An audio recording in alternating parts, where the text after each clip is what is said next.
This South African lab may be close to a breakthrough in the fight against HIV, but its researchers have had to stop work after US President Donald Trump hit pause on foreign aid. One of our mRNA vaccines that had been tested on the rabbits has shown quite remarkable immune response. That's lab technician Nodzipo Mlotwa. After that promising result, she and her colleagues at the University of Witwatersrand in Johannesburg made 4 new versions and sent them off for preclinical tests. Those blood samples are now sitting untouched in a freezer. A trial of a separate vaccine candidate, which was about to be tested on humans, is also on ice. HIV can mutate quickly, making a vaccine difficult to create since it was first identified in 1983. The Gene Therapy Research Unit's director, Patrick Arbonot, called an HIV vaccine the holy grail of his field.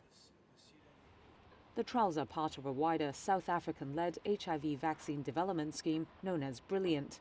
They're funded entirely by a $45 million grant from the United States. Brilliant is unique in being Africa-led, aiming to develop capacity for producing vaccines on the continent. About 2/3 of the world's HIV cases are in Africa. Here's University of Cape Town Medical Virology Associate Professor Wendy Berger.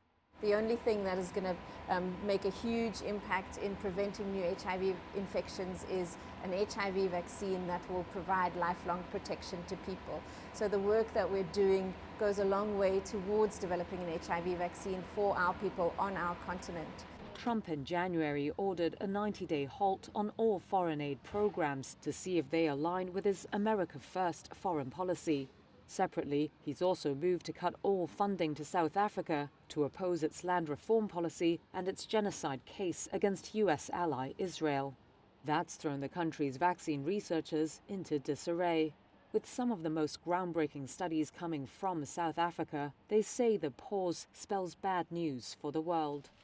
About 40 million people across the globe are living with HIV, latest UN figures show, including more than 1 million in the US, according to the country's data.